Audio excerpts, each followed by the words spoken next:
जय हिंद जय भारत। आप देख रहे हैं जय भारत मीडिया, जहां हम बनते हैं जनता की आवाज़। गुरुग्राम में अनाथ बच्चे और कई बार ऐसे बच्चे या बच्चियां जिनके माता पिता में से किसी एक की मृत्यु हो जाती है, लेकिन माता या पिता उनको सही से नहीं पाल पाते हैं। तो 6 साल से लेकर के 18 साल तक की उम्र तक के बच्चों को सरकार की तरफ से रहने के लिए एक आश्रय प्रदान किया जाएगा, जो कि जगन्नाथ बाल आश्रम के नाम से बाल गृह बन गया है गुरुग्राम सेक्टर 15 पार्ट 2 के अंदर। रेड क्रॉस सोसाइटी के सचिव विकास कुमार, साथ ही जिला बाल कल्याण अधिकारी कमलेश शास्त्री की उपस्थिति में इस कार्यक्रम का शुभारंभ किया गया सुबह हवन के द्वारा। इस कार्यक्रम के अतिथि रहे जिला उपायुक्त अतिरिक्त उपायुक्त हितेश कुमार मीणा। उन्होंने इससे भवन में आकर के इसकी भूरी भूरी प्रशंसा की और साथ ही यहाँ पर पौधारोपण भी किया।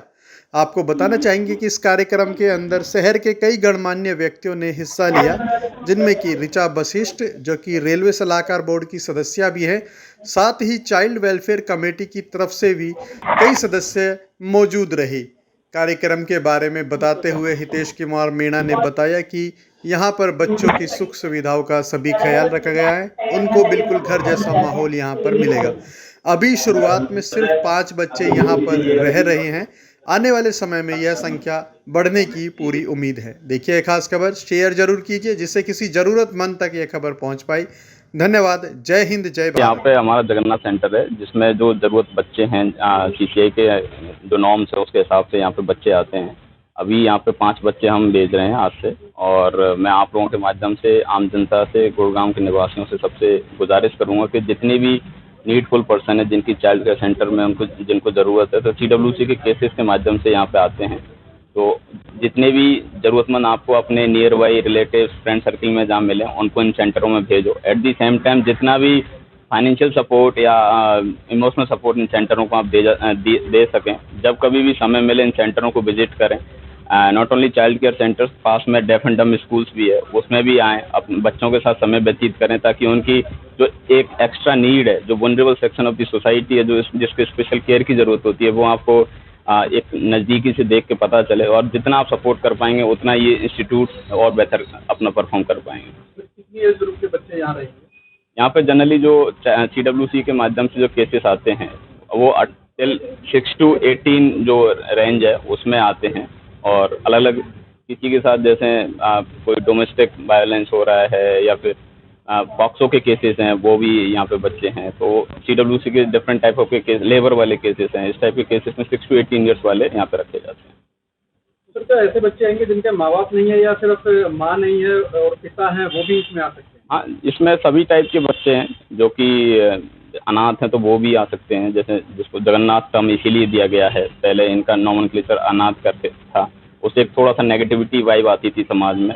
तो ऑनरेबल डिपार्टमेंट ने और PM साहब के डायरेक्शंस के चलते जगन्नाथ आश्रम कर दिया गया है सारे जितने भी चाइल्ड केयर सेंटर्स हैं हर पूरे हरियाणा में। तो जो अनाथ बच्चे हैं जिनका एक भी पेरेंट्स नहीं है टेक केयर करने वाला, या सिंगल पेरेंट्स हैं, या दूसरे जो मैंने केसेस बताए थे, उनमें भी CWC के माध्यम से यहाँ पे भेजे जाते हैं।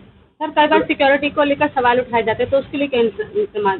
डेफिनेटली हमने 24/7 सिक्योरिटी का अरेंजमेंट किया हुआ है। आप नाइट टाइम में भी हमने पुलिस के गार्ड यहाँ पे अरेंज करवा रखे हैं, मेल फीमेल दोनों, और डे टाइम में भी यहाँ पूरा स्टाफ भी रहता है और साथ में गार्ड भी लगा रखे हैं। तो जो हमारी पूरी फैसिलिटी जो एक नॉर्म्स हेडक्वार्टर के आ रखे हैं उस हिसाब से पूरी यहाँ पे की हुई है। तो मैक्सिमम कितने बच्चे रहेंगे यहाँ पे? यहाँ पे जैसे 2 फ्लोर हैं, तो अभी ग्राउंड फ्लोर पे यहाँ करीब 50 के आसपास की हमारी कैपेसिटी है। तो अभी आज 5 से स्टार्ट कर रहे हैं हम। उम्मीद करते हैं धीरे धीरे जितने भी ज़रूरतमंद लोग हैं उन तक हम पहुँचेंगे और उनको ये सुविधा प्राप्त करवाएंगे।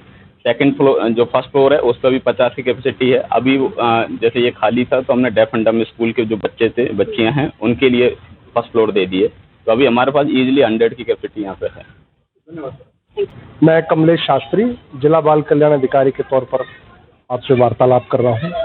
आज जगन्नाथ आश्रम बाल गृह गुरुग्राम का शुभारंभ कार्यक्रम था, जिसके मुख्य अतिथि के तौर पर हमारे अतिरिक्त उपायुक्त श्री हितेश कुमार मीणा जी ने शिरकत की, और हवन यज्ञ करने के पश्चात एक पौधारोपण कार्यक्रम रखा। इसी बीच में इन बच्चों के जो बालिकाएं 6 वर्ष से लेकर के 18 वर्ष तक की पढ़ाई लिखाई, रहन सहन, खान पान, इस तरह की व्यवस्था यहाँ पर रखी है, जिसमें हाल फिलहाल हमने 50 बच्चों का अरेंजमेंट यहाँ किया हुआ है। जो भी बच्चे आएंगे बाल कल्याण समिति के माध्यम से उनको यहाँ रखा जाएगा। उनके शिक्षा से लेकर के पालन पोषण से लेकर के सारा खर्च जिला बाल कल्याण परिषद करेगी। इनसे रिलेटेड भी कुछ चीज़ें उनको सिखाई जाएंगी बच्चों जी, उनके जीवन में काम आने वाली चीज़ें, कौशल विकास से संबंधित चीज़ें भी उन बच्चों को सिखाई जाएंगी, जैसे कंप्यूटर है, सिलाई कढ़ाई है, ब्यूटी केयर से संबंधित है। ये हमारे हरियाणा राज्य बाल कल्याण परिषद की स्कीम है, उनके तहत उनको बच्चों को सिखाया जाएगा। ऋचा वशिष्ठ हूँ मैं और गुरुग्राम में ही रहती हूँ। और पहले तो मैं समाज सेविका हूँ और उसके बाद सोशल के साथ साथ ये जो जगन्नाथ आश्रम है, शास्त्री जी ने बहुत सुंदर तरीके से इसको पिरोया है। और आपने देखा होगा, आप सब भी आए थे, आपने देखा होगा एक सकारात्मक जो ऊर्जा थी यहाँ पर। और जो हवन कहते हैं ना, हवन तो वैसे भी एक ऊर्जा देती है, पॉजिटिव एनर्जी देती है। तो जब मैं आई, मैं थोड़ा लेट हो गई थी, लेकिन जब आई और हवन चल रहा था, उसमें जो बहनों की भूमिका थी, मैंने देखा बहनें बहुत सारी थी। और उसमें जो हवन की आहुति, हम पंडित जी थे, इतने अच्छे से मंत्रों से उसका उच्चारण कर रहे थे, तो एक बहुत सुंदर सकारात्मक ऊर्जा थी। और जो उन्होंने ये बताया कि 5 बच्चे आज हमारे आ भी गए हैं यहाँ पर, तो इस तरह से मैं ये तो पहला यहाँ गुरुग्राम में आई हूँ। वैसे मैं चंडीगढ़ पंचकुला में भी यहाँ पे बाल आयोग के आश्रम है और मैं गई हूँ, घूमी। और रंजीता जी जो इसकी सचिव हैं, उन्होंने मुझे वहाँ पे घुमाया है, दिखाया है। तो बहुत सारे बच्चे, इवन जो बच्चे यहाँ से अडॉप्ट होते हैं FCRA के लिए, उन्होंने मुझे अप्रोच किया था कि मैम बहुत बच्चे हैं हमारे जो लोगों ने गोद लिया है और FCRA की वजह से नहीं जा पा रहे हैं।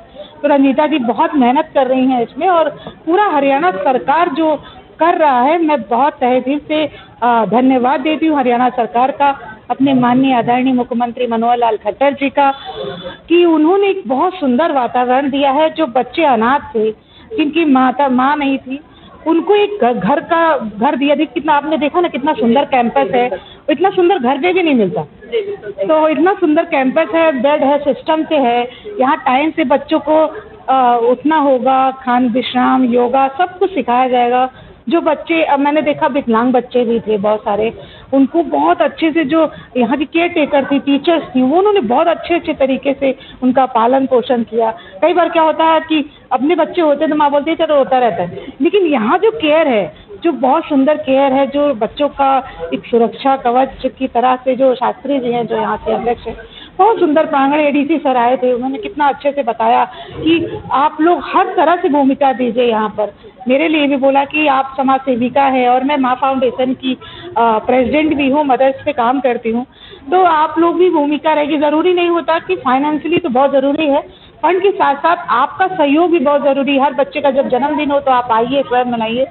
और इवन अभी एक मीनू जी ने बोला कि जी बात करें अगर बच्चों के विकास को लेकर के, आप ये बताएं मैम, गुरुग्राम के अंदर रेड लाइट पे बहुत सारे बच्चे भीख मांगते हैं, माता पिता भी उनके साथ में भीख मांगते हैं, तो क्या उनके लिए प्रक्रिया की जा सकती है, क्या उनका सुधार किया जा सकता है? हाँ, ये आपका सवाल बहुत अच्छा है और ये हमें भी लगता है कि ये नहीं होना चाहिए कि जो छोटे छोटे बच्चे हैं, जो पढ़ने का जिस तरह शिक्षा देना चाहिए तो उनसे भीख मंगवाया, तो उन बच्चों को हमें इस तरह के आश्रम में लाना है और उन माता पिता को बोलना है कि आप भी स्वस्थ है, इस तरह के काम हमें उनको लगाना पड़ेगा, हम जैसे लोगों को। बच्चों की शिक्षा पद्धति होगी वो कैसी रहेगी? यहाँ बच्चों की शिक्षा पद्धति बहुत सुंदर है। यहाँ की विषय शिक्षा प्रणाली बहुत अच्छी है, काउंसलिंग बहुत अच्छी है और यहाँ के जो भी मेंबर सदस्य हैं और टीचर्स हैं, उन्होंने बहुत अच्छे से बहुत मैनेज कर रखा है और बहुत सुचक से। मतलब तो आज हवन हुआ है, मैं तो बहुत सारे बाल आयोग में, रोहतक में भी गई हूँ, पंचकुला का है, चंडीगढ़ का, तो वहाँ पे तो बहुत सुंदर है, वो तो चल रहा है, ऑलरेडी रनिंग में है। तो सब कुछ बहुत अच्छे, शिक्षक बहुत अच्छे हैं, अधिकारी बहुत अच्छे हैं और सबसे पहले तो हमारा सरकार बहुत अच्छा है। सरकार में अगर हमारे मुख्यमंत्री जी ने अगर इस तरह की कड़ी मेहनत नहीं की होती और बोला नहीं होता, एक आदेश नहीं होता, तो शायद हमारा ये आश्रम या स्कूल नहीं चलता। तो हमारा सरकार बहुत धन्यवाद के पात्र है और हमारे मुख्यमंत्री जी हैं जो इतना इस तरह का ध्यान देते हैं और हमारे अधिकारी हैं जो जिला के ADC है, देखा आपने इतना कीमती समय दिया, तो अधिकारी भी हमारे साथ हैं। तो इसलिए हमारा स्कूल आश्रम, जो भी जगन्नाथ आश्रम, बहुत अच्छा चलेगा फले फूलेगा। हमारी जितनी भी सुविधा होगी, प्रधानमंत्री की भी बहुत योजनाएं हैं जो बच्चों, बेटियों और माताओं पे चल रही हैं, केंद्र की योजना, उसको भी हम लाएंगे और अपने हरियाणा सरकार की योजना के साथ साथ केंद्र की सरकार की योजनाओं को भी आगे एप्लीकेबल करेंगे। और एक अच्छा आश्रम जो जगन्नाथ आश्रम जिसमें हवन आज हमने किया है, इसको बहुत सुंदर बनाएंगे। और आने वाला समय में जब आप यहाँ पे मीडिया का बाइट लेने आएंगे तो बोलेंगे फर्स्ट टाइम जब हवन हुआ था तो हमने लिया था। आपने 15 पेड़ पौधे भी लगाए हैं। पौधे लगाए। देखिए, और कहते हैं ना कि दान तो हमेशा हर व्यक्ति को करना चाहिए। हर तरह का दान होता, कन्यादान, गौदान, पौधा दान। पौधा दान जो शास्त्री जी ने किया, आम का जो वृक्ष होगा, जो उसकी छाया होगी, उसके फल जो खाएंगे, आप सोचिए कितना आशीर्वाद मिलेगा। तो इस तरह के पौधे जरूर लगाएं और वृक्ष को, पर्यावरण को अपना शुद्ध बनाएं। क्योंकि आपने देखा कि कोविड आके चला गया, तो अब नहीं चाहिए कि कोविड जैसी इतनी बड़ी बीमारी आ जाए, लेकिन हम स्वच्छ वातावरण में रहेंगे तो स्वस्थ रहेंगे तो हेल्दी रहेंगे और वेल्थ का भी आनंद हम ले सकते हैं। इसके लिए धन्यवाद।